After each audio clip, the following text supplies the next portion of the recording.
Greetings, Mark Guerringue here, publisher of the Conway Daily Sun, and today my guest is Rob Barsamian of Settlers Green. Rob, hello. Good to see you. Good to see you too. I think the last time, you were one of my first guests, I should say my first guest, but one of the first things, and that was like a big hit. I remember you said we were one of the first times that you were doing it, and I thought it was great, and I've been watching them. Not everyone, but every once in a while I jump in to watch them, and they're very informative, and I think they're a lot of fun too. Oh, good. So I appreciate that. Okay, so we got a lot to get to.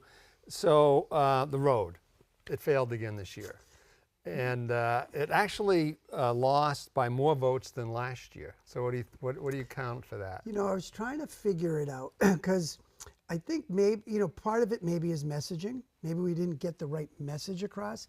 I think we kind of felt funny how at the last minute there was a couple changes of like, we had to go to town meeting, we had to talk about it. First there was a vote before we even were able to talk about it. And the selectmen were against it. Yeah, and then there was a vote that they were for it. So I think the messaging didn't feel right. And so I was nervous about that because that was not our intention. We were just kind of following the rules, and we were told that this was the only way we could get in front of people and talk about it. So lo and behold, it didn't work. Again, disappointed. We thought it was a win-win. There was a couple pieces of information that just weren't accurate either, but it's hard to kind of chase it. Like you what? know? Like, for example, the maintenance of the road. Right. There was a number thrown out at 50,000. 50,000. That doesn't cost, it cost us 18,000 to plow those roads. Right, and take care of those roads. And what Paul D did, which is a normal way to do it, he just took the entire budget, divided the miles, and that's a funny thing because some miles are way more expensive than other miles. Right, so we have a third party that does it, Yeah. and we pay 18, not 50. Right. So I can't imagine the town pays 50 if it's their own people. Right. So I think that was a little different, and that 50 number kind of stuck in people's head a lot because when we were at that town meeting, people kept bringing up that number. And that number wasn't really what the maintenance of the road was.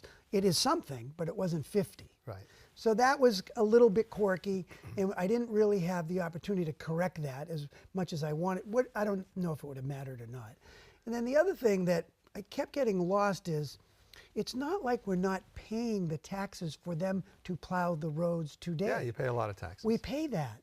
So it's not like, and we don't say to the town, here's our tax bill. We're not paying 18,000 for plowing, give us an abatement. So for the last 40 years, I've been paying my taxes. Yeah, but that's your road. Well, it's but it's services I pay taxes on that you're supposed to plow roads. Right. Right, so my taxes are supposed to include my roads being plowed. So it's, it's a flip of a coin. It's not like I'm not paying my taxes or my share of taxes for that road to be plowed. If they took out the plowing piece in the tax bill, then I would agree with you. Yeah, but you're saying they should take out the tax bill, the plowing bill from your tax bill, but that's your road. I'm not saying they should take it out. I'm saying I'm paying for it already. Right, but it's your road. It is our road. Right. Yeah, no, I get it. It's our road but it's our road we're paying taxes on, but I'm paying on top of the taxes that I'm supposed to get services for. I'm paying an additional amount of money to plow it. Okay, there are two, this is what talking to people. Yeah. Two reasons. One is this whole betterment idea. Yeah. And so the idea was that the town would basically take a bond, you would repay the bond for let's say $1 million. So one, that philosophical thing people didn't like. Yeah. And the other thing is that it's your road. And so there's this whole thing of saying, people said, well, if we do it for Rob, then we're going to do it for so-and-so and so-and-so and so-and-so. And the obvious explanation or the answer to that is that no, because not all roads are used by the public, right? I think that was my next point that I was going to get to. The first point, I think that it sounded like people thought, that we weren't paying taxes already in our taxes for snow plowing. And I just wanted to clarify that obviously we are. Now, the second piece is, it is our roads. And originally when we did Settlers Green, there wasn't a north-south road, right? Right. There wasn't a rotary that connected to Common Court. There wasn't a market basket, which the town makes you, interconnect all the roads, right, as part of the planning board. There wasn't all this other stuff that was going on that all kind of connects into our roads and the north-south roads. The buses weren't using it all the time, which I see them using. Buses. School buses. And people to go to 16 or the north-south road, use it as a cut-through. So when I look at how much it's changed really over the last, I would say 10 years, but specifically the last 3 years, with more activity on the north-south road than ever before because of more development on the north-south road, just like Tractor Supply, like Michael's, Walmart, you know, those were back a little while ago. And the fact that part of our market basket approval was another rotary on the north-south road so it connect to our roads. Right. So that was like, and I paid for that, $1 million. Town didn't pay for that, I did. And I didn't really have to, like, it was Paul's idea is, look, you got to help us on the north-south road. Our guys felt, you know, market basket isn't going to create that much traffic over there, so we don't really have to do that, but we did it because we think it was the best thing to do for the overall plan, right? So anyways, lo and behold, Paul and I agreed we'd do the roundabout. So that even connects now to our roads. So when I look at all of these things that connect to our roads, whether it's from 16, Barnes Road, the north-south road, the new roundabout, Market Basket, and now the new apartments that are going to be on the state land, which could be over 150 units that will be using our roads. We don't have an arrow, you can't use this part of the road, just use that road. These are our roads. We don't have a toll booth. We don't tell people they can't use our bathrooms. We don't tell, you know, our facility is open to the public. Right. Okay. So that's the point. That's okay. the, okay. that's Let the me other ask you side. this then. I was thinking about this. Yep. You're willing to pay the $1 million through a betterment. Correct. Right. So one way or another, whether you did it right now, and I would say that half the reason why this lost was because people didn't like that betterment idea. They just didn't like it. I mean, traditionally, people would get the roads up to snuff and then a town takes over. So if you're willing to pay for the $1 million betterment, why don't you just take the chance, spend the $1 million, upgrade the road, and the worst case is you have to do your own plowing for $18,000. I mean, it doesn't seem like if you really want the town to take it over, that to me would get you over the finish line. Look, that's definitely a consideration. I think Paul D kind of said it well in that when someone asked him that question at the town meeting, he said, well, what if Rob did that and then they didn't take the road? You know, then he would be out, you know, all of this money where maybe we would do it in segments, maybe we would do it when it needed it, maybe we don't think it needs to be up to today's town standards, right? All of those things play a factor. And there are other people that are contributing that may not want to contribute that much money up front with the unknown that the town may not take the road over. So we have the hotel that's involved. We have some other landowners that are involved that would be willing to say, okay, we're in, but not let's fix it and then maybe we're not in. But you plow, let's say you got all those people together and they contributed, right? Yep. And the town didn't, but Yep. you, settlers, would still be plowing that road. So it's Correct. still plowed, whether the town does it or you do it. What does North Conway Hotel care? But why should the town really care if we're paying for all of the cost of the betterment anyways, and it's a program that exists just for this kind of a thing? I mean, it exists on the books for this reason, not for any other reason, that there's this huge piece of road, right? It's a lot of money. You know, we're covering all of those costs, period. And so why shouldn't that opportunity, if it exists, be afforded to anybody, not just us, but anyone? Yeah, but that's the left brain. I mean, that's a left brain argument, and you're right about that. But you know, this is a right brain decision, and people are saying that's what people said. That's all I'm saying. And I think you're right. And then that's why I started off by saying I think it was part of it could be messaging, or part of it could be just they don't like the betterment program. They don't like the idea of it enough. They just don't think it's fair. They don't think it's fair. I don't know if anybody else has done the betterment program. You probably, I don't know. Do you know that? I don't. I don't know that. But you know, for every schmo that's doing, not you, you're not a schmo. Rob, he's not a schmo. I can say that. No. But for every other person with a little neighborhood road, you know, they work their tails off to get that road up to town specs, and then you know, then it's okay. Now we'll take it over. So I think that it really is a philosophical. And here's the difference, right? Originally, I would say, okay, but we've grown so much and everyone ties into our roads now. The north-south road is the biggest piece of it. The roundabout is the biggest piece of it. The fact that all the public uses our roads. So I get the subdivision and the house argument. Yeah. This is a little different because of where it's gone. If we would just buy ourselves, I would say, you know what, you're right. We got to pony up. We got to spend the money. You know, if they don't take it, maybe it'll be next year, maybe the year after. But since the dynamic has changed so much and we're constantly fixing things, not just from our people that are going to our shops, our bathrooms get used, right? We we clean our bathrooms every hour, okay? Not because it's just our customers. We have more people using our bathrooms, just public people using our bathrooms. We don't say someone's got to contribute to that. So our center, and we want this actually, I'm not complaining about it. Right. We want to be a community hub. Right. And that's where we're going. We've changed the direction of Settlers Green a little bit. Yep. We want to do more service. We want to do more community stuff. We want to house a car show. We want to house music festivals. Not because they're going to, I mean, because one, they'll come to Settlers Green and Right, maybe sure. someday they'll come back Sure. and shop. We want to be the hub for the, not the hub, one of the hubs. Downtown is a hub. We want to be another area people can gather at. We don't want to take away from downtown. We want to add to downtown. So when you take all of those things into consideration, you have to say, okay, this is a little different than just a road with a subdivision. Okay, so we're gonna move on here. Okay. All right. So quickly, like, what are the new things coming to Settlers? Like, there used to be a couple restaurants and they got shelved. What's going on? Well, like Panera, was it Panera? Panera, you know, we had someone has been appealing the Panera. We just won in court last week. Is this the hotel The again? hotel, yeah.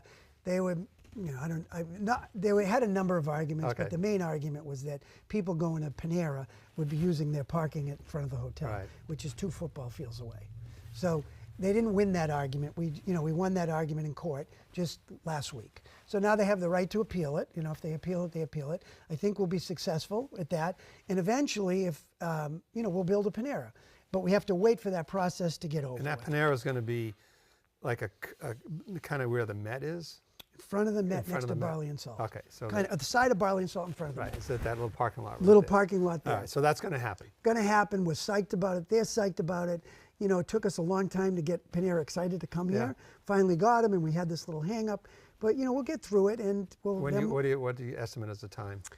Well, if they appeal, it'll take us another year. Oh my God! Okay. And then we'll build it. Okay. If they don't appeal it, which seems like which they should. Now, what they else do you shouldn't. get going on? We just expanded Ryan's Amusement. Yeah, you get it as a Like a- ball house. What do you call it? Air park. Yeah. Okay. Really fun. They have Yeah. food. They're going to have pizza, beer, wine, hot dogs, pizza, etc. So it's going to be a gathering place, and they're going to have areas for parties, which North Conway desperately needs. You want to have a function, you want to have a kids event, you can rent out the air park, you can have your own food, you can have birthday parties, they have breakout rooms, they have gatherings, and it's even for adults. So even the TV studio can go with their whole crew and play a basketball game or a dodgeball game. Okay. So it's a team building thing too. So that's a real bonus for Right. us. What about the old hangar?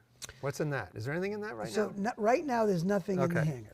So the hangar is, And you're not going to take that down, are you? well, we had a permit to take it down, a I demo know. permit, which we did. And Paul D at the time said, Rob, would you consider trying to reuse the hangar? I said, let me go back and try. And so we've been thinking about all kinds, and we've had a couple different people look at it.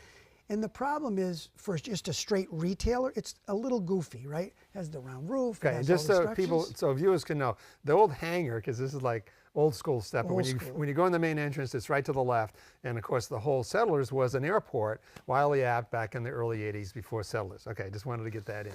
So we're getting very close to getting a tenant that likes the hangar. I mean, a retail person. A retail person. It seems like a cool spot. Yeah, I think everyone thinks it is. Like people say, you know, retailers, their first thing is, I want to be on the street. I want to be on the street. I want to be on the street. And then when they realize what we have at Settlers, and they see the sales from the people that are in Settlers versus the people that are on the street, they're 2 or 3 times better in the shopping center than on the street. And because we have other shopping centers. And so we follow the numbers, we track them, we get them every month, we know the ups and downs. And when we share some of that information with tenants that finally get there, they say, oh, we got to be next to Under Armour, or we got to be next to, you know, the Gap, or we have to be next, you know, so it has been a little difficult to find the right tenant. We have had a number of tenants that have wanted it, but we didn't think they were the right tenant for the entrance. So we've been waiting for the right tenant that can appreciate the building so we don't have to take it down. If we can figure that out, we're going to leave the building. If we can't figure that out this year, then at some point we'll have to consider taking it down, because we do have a lot of tenants that want it if it wasn't a hangar. Really? A bank, you know, those kinds of service-driven tenants have come to us and said, we want that location, we So want what that are you location. gonna do?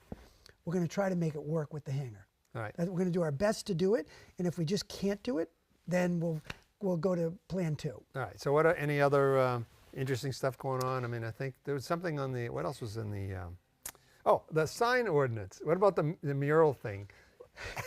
I mean, I editorialized against that. I think it just, once the planning board is in the, oh, this is what we decide is art, I think it's trouble. And it passed. And I think partly it passed on, you probably didn't see the ballot, but there were like 15 housekeeping ordinances from the planning board, you know, it's like boing, boing, boing, boing, boing, boing, you know, and I think it just boing. But I didn't like it at all. What do you think? I think no good deed goes unpunished. Which good deed is that? The idea of trying to do something was a good deed, right? But sometimes you can make things more complicated than less complicated. And so no good, I think the intention was good. Sure. I think the reality of it, you know, I've read it over and over again, and it was in the paper, I think there was an article from the Levitt's attorney, kind of going through the problems with that. And I think there are some problems with it. Having the planning board decide what's art and what's not art is not cool. You know, so, but I don't think that's what they really mean, but that's what that says. Right. So for example, let's say I think a lighthouse is a beautiful piece of art, and I want to do that at Settlers on a Wall. Okay? It's a mural. Right. Beautiful piece of art. And someone says, well, that's really not New Hampshire. That's Cape Cod. Yeah. You can't do that, but you can put a moose there. Right. Well, you have on the outside of, I think it's Banana Republic, is the Pegasus, is the flying horse, right? Is the, not a flying the horse. wings. The wings, yeah, wings, I call it that, right, yeah. The wings. So how do you interpret that? Now, I think if you look at the language that got approved, it raises more questions than not. And it's going to be very hard for them to enforce it. So I said, no good deed goes unpunished. The intention was good. The idea is good. We needed a little more structure because the sign ordinance, the way it was written, was unclear. But did this go too far to make it even less unclear or not? Time will tell, and we'll have to deal with it. And, you know, I think if you look at the Levitt's attorney's interpretation of it, he doesn't feel, you know, he thinks it's, you know, a whole free speech issue. He thinks that if someone were to sue on it, that this wouldn't stand up in court. I mean, I'm just, you know, kind of paraphrasing what he said in his article.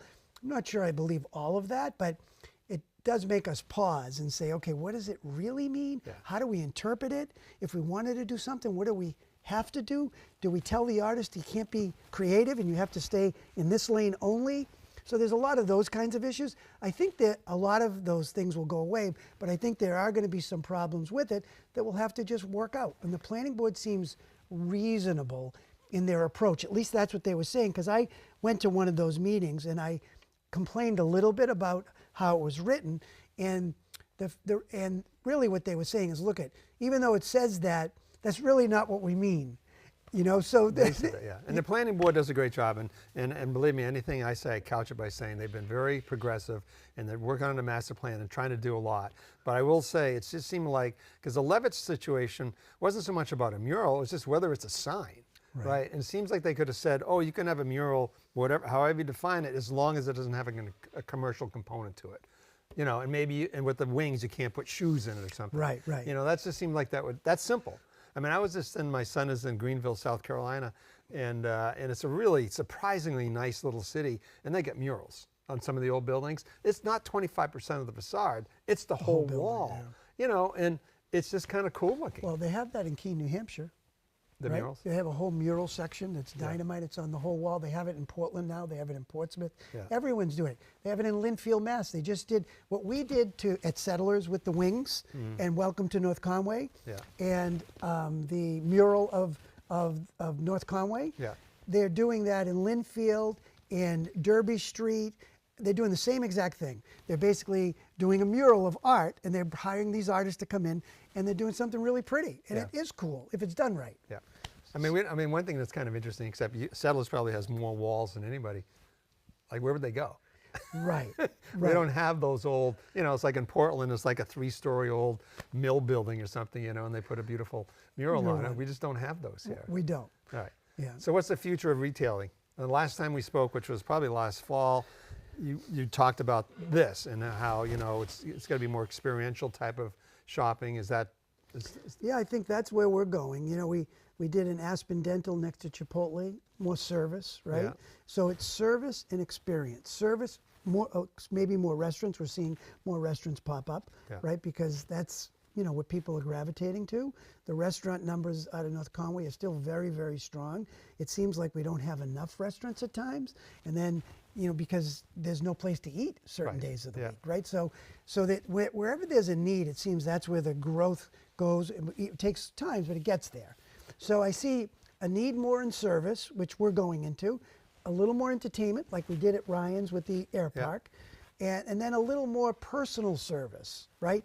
You see them popping up everywhere, whether it's a yoga studio, whether it's a stretch class, whether it's a cosmetic, not cosmetic surgery, but where people can go facial removal, you know, more hair products, those kinds of things. So more service driven, and you see that popping up in all shopping centers like ours and others. So before they weren't mixing everything all together. Now it's a little more of that. And so we see us going in that direction a little bit more. We'd love to get a small little boutique fitness studio with classes, Right. right? Not big, but somewhere where everyone could go with the group Yep. kind of classes. Yep. So we'd love to do. We've been working on that for a long time. We just haven't been able to find one that fits the need. Do you think the area is underserved by restaurants still? I mean, I do. I mean, I think Yeah. a lot went out during the pandemic, and it just seems as though we don't have as many as we used to. I think that that's right, and I think that, but you're seeing more come in. It wasn't the grill that just came in. Yeah, the 110 110 Grill Grill. came in, and then the Friendly site, which is next to ours, they may have a Wendy's and then a restaurant in the back. Yeah, Italian. Right, we have Panera. We may think about doing one more restaurant if we think it fits the need Yeah. for us, but we are happy with, you know, full service food right now. We may do some more small, like we really like a cupcake shop. We really like smaller kind of boutique-y food. It's hard to find. So we've been really trying to grow regionally and locally that way. Trying to convince people to do a second or a third location that already have a business in the community, like the Met. Yeah. Great example. Yeah. They were downtown. He came to us. We came to him. Yeah. I kept saying, Yeah. "You got to do it, Larry. You got to do it." And he finally said, "Okay, I'm going to do it." And he couldn't be happier. He just signed a new 5-year lease. Really happy. He does a great job. So that kind of thing, we're trying to give our center a little more local personality, Yeah. along with the national personality. And how's Market Basket doing? I mean, obviously, there's a ton of cars there. And the question is, because, you know, I go to all the shopping centers and check them out, and like everybody else does, and we have magazines and stuff. But it does seem as though that it's like 1 and 1 and 1, three grocery stores equals 4. It seems like there are more people in general.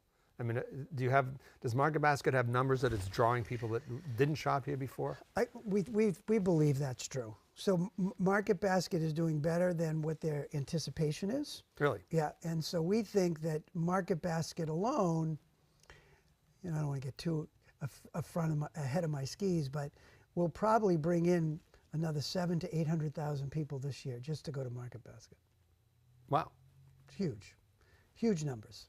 So we think that they're And where are they coming from? Maine, Yeah, a lot from Maine. I live in Center Conway. I'm going to need a traffic light to get out of my Well, road. you know, one of the things I do a lot when I come up here, once a Yeah. week, I go to parking lots like you do, and I look at the license plates. Yeah. And if you go to Market Basket, I wouldn't say every other one, but maybe every third one is Maine. Yeah. You know, then you have other you know, Yeah. New Hampshire, Maine, and then maybe you have a Mass and so Right. on and so forth. But they, you know, Market Basket draws, I think, my opinion only, probably almost further than any other market Yeah. in New England.